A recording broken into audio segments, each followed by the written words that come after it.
Bonne joueuse, bienvenue dans Comment on y joue. Aujourd'hui, je vais vous parler de Boomerang. Boomerang est un jeu pour 2 à 4 joueurs à partir de 8 ans pour des parties d'environ 30 minutes. Tout d'abord, je vais vous expliquer la mise en place du jeu, puis comment on y joue, et en fin de vidéo, je vous dirai si ce jeu est un top ou un flop. Commençons par la mise en place du jeu. Chaque joueur va recevoir sa feuille qui va lui permettre de marquer les points à chaque manche. Donc chacun reçoit une feuille, là on joue à 3, et dans la boîte, il y a des crayons, donc chaque joueur prend un crayon. Vous allez prendre toutes les cartes, vous allez les mélanger, et on va donner 7 cartes à chaque joueur. Donc 1, 2, 3, 4, 5, 6, 7. Voilà, donc ça dépend en fonction du nombre de joueurs que vous jouez, et il vous restera des cartes. Donc c'est pas grave, ces cartes-là, vous allez les utiliser pour la manche suivante. Vous les mettez de côté. Voilà, tout le monde a ses 7 cartes. Le jeu est prêt à démarrer. Mais quel est le but du jeu dans Boomerang? Dans Boomerang, les joueurs font du tourisme en Australie et veulent voir le plus de choses possibles avant la fin de leur séjour. Vous gagnerez des points en repérant les animaux sauvages, en récupérant des souvenirs et en participant à diverses activités. Lors de chaque manche, les joueurs vont faire passer leurs cartes, cocher leurs exploits sur leur feuille de score, et à la fin de la partie, le meilleur aventurier l'emporte. Alors comme d'habitude, je vais un petit peu décrypter, c'est assez facile, vous allez prendre une carte de votre main, vous allez passer les cartes à votre voisin, et tout le monde va prendre une carte, et ainsi de suite, jusqu'au temps que vous ayez pris toutes vos cartes, et en fonction de ce qu'il y a sur vos cartes, je vais vous expliquer après, vous allez pouvoir récupérer soit des villes que vous aurez visitées, soit des animaux, soit des activités, et en fonction de ça, vous allez marquer des points. Et au bout des 4 manches, celui qui a le plus de points remporte la partie. Alors, commençons la partie. Donc, moi, j'ai mes 7 cartes, je vais regarder les cartes que j'ai, et en fonction de ça, je vais en choisir une. Alors, pour la première carte, c'est pour ça que ça s'appelle un peu boomerang, parce qu'il y a un boomerang entre la première et la dernière carte que je vais choisir. Donc, il faut que la différence entre les deux chiffres soit le plus grand. Donc, mon intérêt pour ma première carte est de prendre soit un tout petit chiffre, soit le plus grand chiffre. En espérant que la dernière, si je prends un petit chiffre, soit un grand chiffre, et si c'est un grand chiffre, soit un petit chiffre, pour que la différence soit le plus important. Donc par exemple, je vais décider de prendre ma carte marquée 1. Et celle-là, je vais la mettre face cachée. Personne ne saura ce que j'ai pris, parce que justement, c'est intéressant pour l'adversaire qui ne sache pas si j'ai pris un petit chiffre ou un gros chiffre quand il va me laisser la dernière carte. Donc voilà, et je passe mon tas de cartes à mon voisin de gauche. Voilà. Lui, on fait au hasard, il a pris une carte, il passe son tas de cartes au voisin, qui a pris une carte, et qui passe le tas à moi.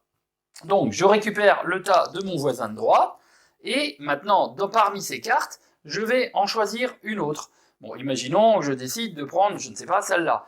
Donc, je la pose ce coup-ci face visible, tout le monde sait ce que j'ai pris, et je passe mes cartes à mon voisin de gauche, qui a pris une carte dans son tas, qui a passé le tas à son voisin de gauche, qui a pris une carte, qui a posé et qui me donne le tas. Donc eux aussi l'ont posé face visible, pardon.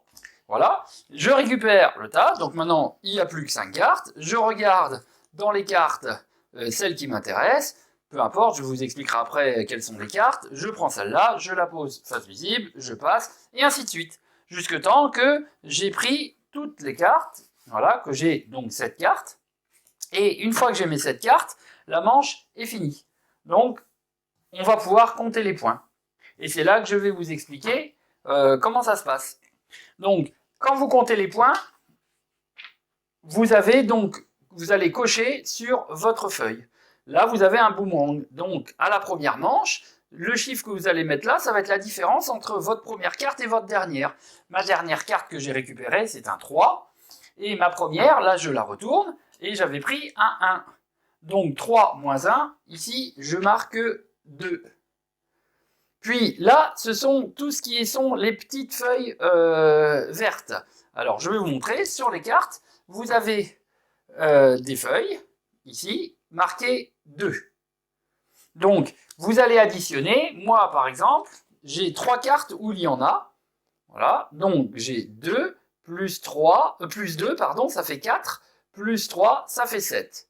Alors c'est du hasard, mais c'est fabuleux, parce que quand vous faites moins de 8, vous allez multiplier votre score par 2. Le score est doublé, donc là je marque 14 points. Si je fais 8, 9 ou 10, je marque le score qui est fait. C'est-à-dire si j'ai fait 8, je marque 8, si j'ai fait 9, je marque 9. Voilà. Il n'y a que si vous faites moins de 8 que vous doublez votre score. Alors si vous avez fait 4, vous passez à 8, c'est pas fabuleux. Mais 7, c'est l'idéal. Donc là j'ai vraiment de la chance, c'est du hasard. Mais j'ai fait 7, donc je marquerai 14 points pour cette manche-là dans la petite case qui est verte ici. Ah, on va essayer de refaire le net, voilà. Donc 14 ici. En dessous, ce sont les animaux. Donc sur les cartes, vous avez, quand vous n'avez pas de petites feuilles, de fleurs, vous avez des animaux. Donc vous avez différents animaux, ici, et pour pouvoir marquer les points des animaux, il faut que vous ayez fait une paire. C'est-à-dire, si vous avez qu'un émeu ou un kangourou, eh ben vous marquez rien. Donc moi, par exemple, alors j'ai fait du hasard, donc ça tombe bien, j'ai une paire, donc ici et ici, donc cette paire d'animaux identiques me rapporte 5 points. Voilà. Donc je marque 5 dans la case ici. En dessous, ce sont les activités. Donc là, vous allez choisir laquelle activité vous voulez faire à la première manche. C'est pas la case de gauche. Hein. Vous pouvez faire du boomerang, de la marche, de la natation ou des photos. Je peux très bien dire, je vais faire de la natation sur la première manche. Vous choisissez ce que vous voulez en fonction de vos 7 cartes. Vous voyez, sur les cartes, vous avez différentes activités ici. Donc par exemple, j'ai 3 marcheurs. Ici, il n'y a rien. Là, j'ai une photo, un nageur, un boomerang et 3 marcheurs. Donc l'idéal, c'est plutôt de prendre les 3 marcheurs. Donc je vais regarder, et c'est bien marqué en dessous que si j'en ai 3, je marque 4 points. Donc en dessous du marcheur, je vais pour marquer 4 points. Sachant que dans la deuxième manche, je ne pourrai plus faire de la marche. Je vais être obligé de choisir une des 3 autres activités. Ça veut dire qu'à la dernière manche, vous n'aurez plus de choix. Il vous restera qu'une activité, et c'est celle-là que vous devrez faire. Après, vous voyez qu'il y a des lettres dans les régions. Donc ça, ce sont des villes. Donc dans vos cartes, vous avez toujours des lettres. En bas, voilà, vous avez des lettres. Et chaque lettre que vous avez faite, c'est toutes les villes que vous avez visitées, vous allez pouvoir les cocher sur votre feuille. Et votre intérêt, c'est de faire une région complète. Si vous avez réussi à avoir A, B, C et D, eh bien vous marquez 3 points parce que vous avez fait la région. Sachant qu'après, une fois que cette région-là est faite, les autres joueurs ne peuvent plus la faire. Enfin, ils peuvent faire la région, mais ils ne marqueront plus le bonus de 3 points. Donc, à chaque fois, vous allez donc compter le nombre de villes que vous avez faites.